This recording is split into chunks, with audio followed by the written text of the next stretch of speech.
कल positive cases 2860 थे और 50,000 के करीब टेस्ट किए गए थे। पॉजिटिविटी रेशो 5.82 चल रही है और 39 डेथ थी और 3,098 लोग डिस्चार्ज हुए। अभी दिल्ली में जो नेट पॉजिटिव केसेस हैं वो 22,000 से कम है, जो एक टाइम पर 32,000 के करीब पहुंच गए थे।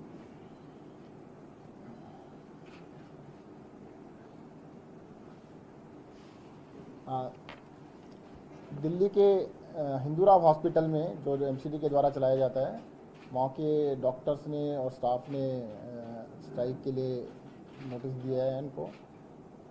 वहाँ पर कोविड पेशेंट्स हैं हिंदूराव हॉस्पिटल में, तो कोविड पेशेंट्स को हमने आदेश दिया है कि उनको शिफ्ट दिल्ली सरकार के अस्पतालों में शिफ्ट किया जाए, क्योंकि वहाँ पर संडे से हड़ताल की चांसेस हैं कि संडे से वो देखना बंद कर देंगे।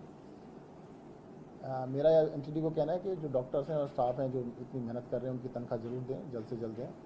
और अगर एमसीडी से, नॉर्थ एमसीडी से ये अस्पताल, कस्तूरबा हॉस्पिटल और हिंदूरा हॉस्पिटल, इन दोनों की सैलरी नहीं दी गई है, अगर उनसे नहीं चल रहे हैं तो दिल्ली सरकार को सौंप दें, हम चला लेंगे और हम सैलरी दे देंगे।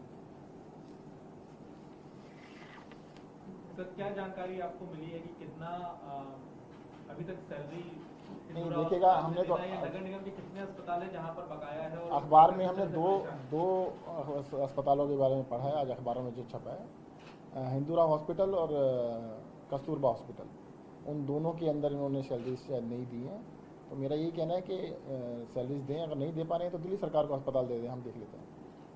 सर, कितने मरीजों का इलाज चल रहा है वहाँ पर? इस टाइम पर हिंदूराव में 20 पेशेंट हैं, कोविड के 20 पेशेंट हैं, जिसको हमने आदेश दिए हैं कि उनको दिल्ली सरकार के अस्पतालों में शिफ्ट किया जाए। सर, एमसीडी आरोप लगा रही है दिल्ली सरकार की वजह से उनको प्राइवेट दे पा रहे हैं और दिल्ली सरकार कह रही है कि एमसीडी का अस्पतालों की जिम्मेदारी है। देखिए, जो जिसका है उसी की जिम्मेदारी है, अगर उसकी जिम्मेदारी नहीं संभल रही है तो हम लेने को तैयार हैं। हमने कभी हमें दे दीजिए, आपसे नहीं संभल रहा है। ये कौन से अस्पताल में आप शिफ्ट कर रहे हैं, एलएनजेपी या? हमने पेशेंट्स को ऑफर दिया जाएगा, एलएनजेपी में चले जाएंगे या दिल्ली सरकार के किसी और में, जो कई घर के पास भी जाना चाहेंगे, जिस भी अस्पताल में जाना चाहेंगे वहाँ पर उनको शिफ्ट किया जाएगा। तो जिस तरीके से वहाँ लगातार डॉक्टर हड़ताल कर रहे हैं, तो उसके बाद क्या सरकार ये सोच रही है कि वहाँ पर जो कोविड की फैसिलिटी है उसको बंद ही कर दिया जाए, क्योंकि वहाँ डॉक्टर अभी हमने आज कहा है ना, जितने भी कोविड पेशेंट हैं उन सभी को दिल्ली सरकार के अस्पताल में शिफ्ट किया जाएगा। कोरोना के लिए उपाय है, लेकिन अभी वहाँ पर और किसी चीज़ का बीमारी का इलाज नहीं चल रहा है, अस्पताल सिर्फ कोरोना के 20 पेशेंट है और कोई। तो हमने कहा है ना, आपको बता तो दिया कि अगर उनसे नहीं चलता है तो हमें दे दें। तो ये शिफ्ट किया जाना है या कर दिया है आपने? शिफ्ट करने के आदेश दे दिए हैं, आज शिफ्ट किया जा रहा है। आज शिफ्ट किया जाए। तो आपको लग रहा है सर कि जिस तरह से देश की राजधानी में हालात है, अब तक कई बार हिंदूराव अस्पताल में सैलरी का मुद्दा उठाया जा चुका है और अभी तक उनको सैलरी नहीं मिली, तो काफी लेट नहीं है, ये काफी दिनों से परेशान है, महीनों से परेशान है अस्पताल में। देखिएगा, ये राजनीति कर रहे हैं बीजेपी वाले। अच्छा, अभी भी मैंने कहा है कि अगर आपसे नहीं चल रहा है तो आप हमें दे दो, सैलरी दे सकते हैं तो आप दीजिएगा, नहीं दे सकते तो हमें दे दीजिए, अस्पताल हम चला लेंगे। क्या आपका मानना है कि नगर निगम के पास क्या वाकई फंड नहीं है या फंड की तो कोई कमी नहीं है। हाँ। ये कितने तरह के टैक्स लगाते हैं, कितना पैसा कलेक्ट करते हैं, परंतु पैसा कहाँ जाता है कोई हिसाब नहीं पता लगाता। लेकिन सर, जो मेयर है उनके वो बार-बार यही आरोप लगाते हैं कि हमारे हिस्से का पैसा दिल्ली का। आरोप की बात कौन कर रहा है? उनका तो काम है। उनको तो अभी कहते हैं केंद्र सरकार ने आदेश दिया था कि आप लोग हेल्थ लाइसेंस जो देते हैं वो हटा लीजिए, उसको भी हटाने को तैयार नहीं है। तो वो तो अपनी तरफ से चलता रहा है। हमने कहा है कि उनसे अगर नहीं चल रहा है तो हमें दे दें, चला सकते हैं तो चलाइएगा, बड़ी अच्छी की बात है, अपना तनख्वाह दीजिएगा, सब तरह से चलाइएगा। सर, इसके अलावा आने वाले दिनों के लिए दिल्ली किस तरह तैयार है? प्रदूषण को लेकर भी सरकार की कुछ तैयारी है? क्योंकि देखिए, प्रदूषण के बारे में अटैक होना है। देखिए, प्रदूषण के बारे में मुख्यमंत्री जी पिछले कई दिनों से आपको लगातार बता रहे हैं कि दिल्ली के अंदर पूरी तैयारी की जा रही है। दिल्ली के अंदर जो पराली जलाई जाती है उसको ना जलाया जाए, उसके लिए हमने किसानों के लिए पूरा प्रबंध किया है। पूसा इंस्टीट्यूट के साथ मिलकर कि उसके लिए घोल बनवाया गया ताकि वो जमीन खेतों में लगाया जाएगा तो उससे वो खाद में कन्वर्ट हो जाएगा, कुछ भी नहीं करना होगा। और ये तरीका बाकी स्टेट भी इसको अपना सकते हैं, बाकी जो तरीके हैं वो भी अपना सकते हैं। दिल्ली में स्मोक टावर लगाने का भी कल ही कैबिनेट ने फैसला किया है और जो ग्रैप है उसको भी लागू जिस तरह से होगा कराया जाएगा। तो लेकिन काफी बड़ा हिस्सा व्हीकल पोल्यूशन का भी है, उसे लेकर आपको लगता है कि ऑड इवन जैसी स्कीम दिल्ली में अपनानी देखिए, जो पड़ेगी? अभी जरूरत नहीं है, जैसी जरूरत होगी उसके हिसाब से कदम उठाए जाएंगे। सर, ये कहा जा रहा है कि प्रदूषण बढ़ने के साथ दिल्ली में 15,000 केसेस पर डे हो सकते हैं, आपका क्या अनुमान है और क्या उसके लिए सरकार देखिएगा, हम अनुमान देंगे फिर आप शोर मचाएंगे। पिछली बारी मनीष जी ने कह दिया था कि एक्सपर्ट्स ने कहा है, तो आपने कहा मनीष जी ने लोगों को डरा दिया है। अब आप खुद ही बताते रहिए, जो एक्सपर्ट्स ने कहा उसको बताते रहिए। मैं ये कह सकता हूँ कि दिल्ली में अभी तक का हाईएस्ट 4,500 पेशेंट आए हैं, मैं सिर्फ इतना कह सकता हूँ।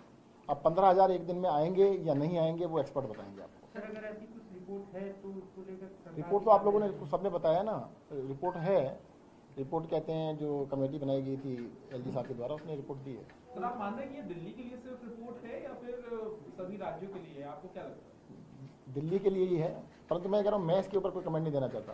हाँ। अभी आपने आज भी अखबार में किसी ने छाप दिया कि सत्येंद्र जैन ने ये कहा है। सत्येंद्र जैन ने नहीं कहा है, उस कमेटी रिपोर्ट ने कहा है। मैं ये कह रहा हूँ कमेटी ने कहा है, और उसको मैं सिर्फ ये कह रहा हूँ कि उसको मैं डाउट नहीं कर रहा, मैं उसको कंटेस्ट नहीं कर रहा हूँ। मैं इतना बता रहा हूँ कि दिल्ली के अंदर अभी तक मैक्सिमम 4,500 केस आए हैं, और पिछले 9 दिन, आज 10वां दिन है, 3,000 से कम केसेज आ रहे हैं। नहीं, ये हम पूछ रहे हैं कि क्या सरकार अगर ऐसी सिचुएशन आ जाती तो क्या दिल्ली सरकार उसके लिए तैयार है? अब आप हाइपोथेटिकल बना रहे हैं भाई। जब मनीष जी ने कहा था कि 1.5 लाख केस होंगे, आज 3 लाख केस हो चुके ना, तब कितना शोर मचाया था आप लोगों ने। आप ही लोग, मतलब ऐसा लग रहा था कि पता नहीं क्या हो गया, क्या गलत बोल दिया है। अब आप मुझे ये कह रहे हैं कि ये 15,000 आएंगे ही आएंगे, मैं कैसे कह दूँ आएंगे ही नहीं आएंगे। सर अगर ऐसी आशंका है तो क्या दिल्ली सरकार तैयार है? अभी हम 15,000 पर डे के हिसाब से तैयारी नहीं है आज की डेट में। 4,500 केस जब पर डे आए थे तब दिल्ली की ऑक्यूपेंसी लगभग 50% थी। 16,000 बेड हमारे पास हैं, और अगर केस बढ़ेंगे तो बिल्कुल हम तैयारी करेंगे। अगर जैसे ही केस बढ़ते हैं, हम पहले भी हमने तैयारियां की थी, हम उसको एक्सपेंड करेंगे, उसको जरूर बढ़ाया जाएगा। मेरा एक प्रश्न है, दिल्ली पराली जलाने वाले को लेकर पंजाब सरकार ने दिल्ली मॉडल को अपनाया है, तो क्या हरियाणा वालों ने भी कांड किया है? अभी मुझे इसका ज्ञान नहीं है। हमने बताया कि जो टेक्नोलॉजी है भूषण इंस्टीट्यूट ने दी है वो सब यूज़ कर सकते हैं। सर आदर्श नगर में जो मामला आया है, राहुल जो 19 साल का लड़का था, उसकी हत्या पीट कर दी गई, तो गृह मंत्री के तौर पर इस पूरे मामले को आप कैसे देखते हैं? जैसा अब इसको देखिएगा, आप गृह मंत्री के तौर पे तो ना पूछे तो अच्छा है। दिल्ली पुलिस मेरे अंडर तो नहीं आती, लॉ एंड ऑर्डर मेरे अंडर नहीं आता है। ये आप बरगलाने की कोशिश कर रहे हैं कि एक मंत्री के तौर पे पूछ लीजिएगा। दिल्ली के अंदर सबको पता है लॉ एंड ऑर्डर और पुलिस, ये दोनों चीज़ें केंद्र सरकार के अधीन है। सर जैसा रंग को दिया जा रहा है, अभी मनीष जी वहाँ पे जा रहे हैं तो बताएंगे। सर ये कई सारे ग्लोबल स्टडीज बताते हैं कि पोल्यूशन बढ़ने से कोविड डेथ्स भी बढ़ जाती हैं, तो इसको प्रिवेंट करने के लिए कुछ प्लान बना रहे हैं आप? देखिए, अब सबसे ज़्यादा तो यही है कि लोग प्रिकॉशन रखें, जितना कम इन्फेक्शन हो। और मैं फिर से रिपीट कर देता हूँ 3 चीज़ें। मास्क ज़रूर लगाइएगा, मास्क लगाने से ही काफ़ी हद तक बचाव हो सकता है। सोशल डिस्टेंसिंग का पालन कीजिएगा, हैंड हाइजीन का पालन कीजिएगा, हाथों को बार बार धोइएगा। अगर अपना बचाव खुद रखेंगे, देखो मास्क से आपके दोनों फ़ायदे हैं, पोल्यूशन से भी बचते हैं और कोरोना से भी बचते हैं। तो मुझे लगता है कि अगर आपने जो प्रश्न पूछा है, तो सभी लोगों को 100% लोगों को अगर मास्क लगा के पब्लिक में जाएंगे तो काफ़ी हद तक इससे बचाव मिलेगा। सर आपको लग रहा है कि दिल्ली में क्राइम के मामले बढ़ रहे हैं, कंट्रोल नहीं हो पा रहा है, तो ऐसे में राज्य सरकार भी अगर है तो आपको लगता है कि दिल्ली पुलिस के साथ समन्वय होना चाहिए? मौजूदा स्थिति कैसी देख पा रहे हैं आप? दिल्ली में अगर क्राइम बढ़ रहा है तो आपकी क्या राय है? इसमें मेरी राय बताया ना मैंने आपको, ये मुद्दा जो है केंद्र सरकार के अधीन है। एलजी साहब इसको देखते हैं, आप उनसे ज़रा पूछ लीजिएगा। और क्राइम बढ़ रहा है ये आप सबको पता है। आपका वैसे कुछ व्यू होना चाहिए। बता तो दिया कि व्यू ये है कि वो नहीं ठीक से हैंडल कर रहे हैं।